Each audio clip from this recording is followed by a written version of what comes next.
Okay guys, I was just going to tell you guys about how that I buy stuff off of Craigslist or Facebook Marketplace, or if you're buying something abroad.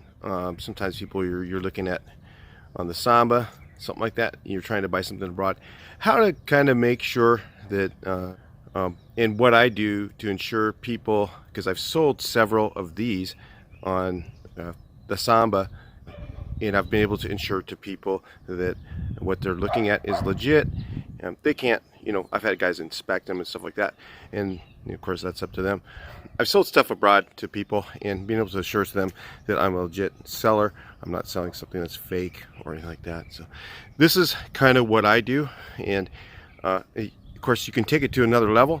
I do a lot more detail probably than I'll be able to explain in here, but this is how I ensure what I'm getting is going to be what, you're not going to get scammed or show up and get robbed or something like that. It's not going to be 100%. There's no way to know that 100%, but this will kind of help you understand the things that I do to help you get more legit stuff. So if it's a car or something like that, especially, what I do is I look at the photos and then I look at what's around the car. So I look at where it's located, and then I will ask them to send me the address of where it's located. And so most of the time I can usually verify that the background images that I'm looking at are where the car is. So that's one thing that I do. The other thing I do is I go on Google Earth satellite, and I will actually go on the satellite and actually look at the car or whatever it is and see that it's in the photo somewhere. That'll also tell me whether the car's been there for a while, or you can do the Google Earth Street View and look at that. That kind of helps, depends on where it is. Sometimes it's a satellite, sometimes it's the Street View. So when I've sold cars myself, I have a business license, and what I do is I direct them to the .gov place to verify my address, so that they can look at my address and look at the .gov, and then I take pictures of the car in a location where they can verify that the car is at my address. So that also helps if you're trying to sell something, to help people, if you're trying to sell it somewhere abroad, and get money wired and stuff like that. And again, from doing that, I've had less problems by doing that. And of course, there's a lot more detail that I'll do. I'll just ask them questions and get things, and then be careful on giving out bank account information, stuff like that. I won't do that. There's just a lot of little things that I do to verify that they are a legit person. So you got to be a little bit smart. You got to kind of look around some things and then make it easier on yourself. The other thing that I'll do is, a lot of times, if I can't verify those things or something like that, I'll meet them in a business, something like that. Or even sometimes you can have them take the car over to a location or the item over to a location, tell them to take a picture of it, where they're at, and text it to you. And that way you kind of know where they are, and you can verify that on Google Earth. Those are good ways to kind of find out whether it's a legit seller. So what I'm telling you is to use the power of the internet, basically, to look at what you're looking at and find out ways that you can verify things before you show up. Like, for instance, when I bought this engine, I bought it at Facebook Marketplace. There were some things on it that, of course, I didn't get the best deal ever on it. It was not very good, actually.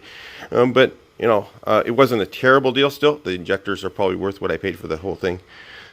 But I did actually go on Google Earth and actually verified the car that it was in. It was wrecked, okay? And I could see the car on satellite in the location that it was in.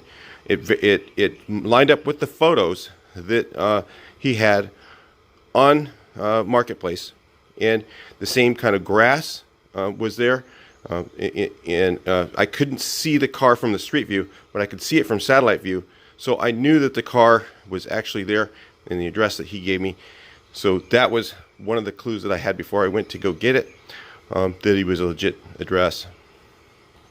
Again, the other thing I do is I verified the address to see. I say, hey, look, is there any business licenses or anything like that that are at this location, or anything that you have with your name on it that has a business license that has that, you go to the .gov website, verify those things.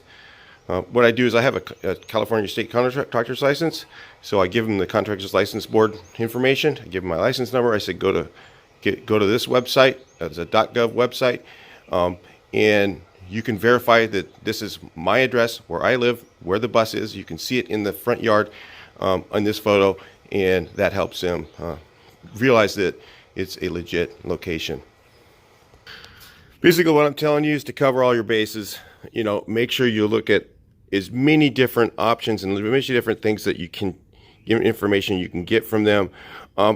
If you're really skeptical, you could have them, put their finger over their driver's license number and have a picture taken of their driver's license, have that address match the address that they have, and also Google Earth it. There's just so many different things you can use to use Google Earth to verify the person is legit, the address they have is legit. When you're selling something, the same thing, what you can do to ensure to the buyer, you can meet them in a neutral location, say, hey, look, let's just meet over here first, and then we'll talk about it there, and then when we do the transaction, we can go to my address, and then I'll give you the address of where I'm at. You can look at it on your phone right now, and you can look at Google Earth, and you can see that I'm a legit place, a legit, legit address, things like that, to make sure that you're safe to go there. Of course, there is no perfect way of everywhere. Somebody could probably do different things to fake that out, and really be aware that that's possible, and try and eliminate anything that you can do to eliminate that problem. So a lot of people say, I don't buy on Craigslist, I don't buy on Facebook, but really, if you're smart about it, you can do pretty good buying there. Bought this project bus from the Samba, same way. I did before I went to go there. I verified the address, Google Earthed it, saw it was legit, saw the driveway, saw the house where the car was. The car wasn't there in the photos from the house, from the street view, but I could see that it was a legit location. So almost every car and truck I bought, like this truck I bought from Georgia, I've done exactly the same thing. I bought it from a dealer because the reason I bought it from a dealer, it was from abroad, from Georgia, is, again, I could do the same thing. I could get his dealer's license number, verify the address that it was at, Google Earth the address, look at the truck in the photos. Of course, the things that that I wasn't able to verify are the things that, driving it, test driving it, make sure that it was right. But when I bought from a dealer, most of the time, at least there's some recourse because they're a dealership. So if they are doing stuff that's fraudulent, there's actually some recourse you have, but it's still, that's limited. But that was what I did with this. So I Google Earthed where the location was. I checked his dealer's license number. I made sure that his dealer's license number matched the address, matched where the photos were, where the vehicle was at. Made sure that the photos matched everything, so that I could verify everything was legit. Wired money. Actually used my credit card to buy it. This was several years ago. That's how I do everything if I buy over the internet. The way I look at it is, if the seller's not willing to do that, then I'm not willing to do business with them. So think about that when you're doing your next transaction on there, even for the smallest thing. You don't want to go to a person's house and get robbed. That happens sometimes. I've never had it happen to me, and that's because I'm very careful on how I do it. So I decided to share this with you guys. Maybe you're not buying stuff on those places because you're too afraid of those types of things. But it is, again, it's a buyer beware situation. If you're smart about how that you're doing it, if you're looking at every angle of everything before you go there, and if you're not confident, meet them in a neutral location and do business that way. And again, beware that some stuff you're going to find on there might be stolen. So if you just use a lot of common sense on that. If you think something's stolen, it probably is. And don't buy it. So there's it has never happened to me. Other than that, I did buy the engine for my car, and it just didn't work out right. I really don't think that the guy was dishonest that I met with. That was his place of business where I picked up the engine, And you know, I could go back there again, and I don't think that the guy intended to have issues with that.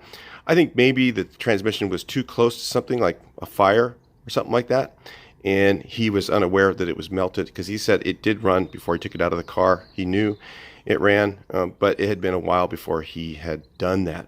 So there was a lot of unknown information. I think it was just kind of a mishap of a lot of different things, and I don't know if the engine itself is bad, but I just don't trust it anymore, so I'm just going to get a different one. But that's how I do the stuff. I'm just trying to tell you guys, so that when you know, if you're going to go out and look at stuff on Craigslist and on Facebook Marketplace and stuff like that, you can do some things to kind of build a safeguard for yourself. And the same thing, you know, the thing to worry about for me is when I'm selling something on Craigslist or something like that, is people coming from somewhere and you know, coming to rob me. Other things you can do is, just like with your car insurance, you can use your insurance bill and it has an address on it, and verify the address of where they are, especially if you're wiring money to someone for some kind of a car or purchase you're doing from long distance. And they could tell that, you know, to do the same for you, and both of you could do the same to each other. Be careful about giving out, you know, your social security, of course, like that. You know, you don't give out that kind of information to someone.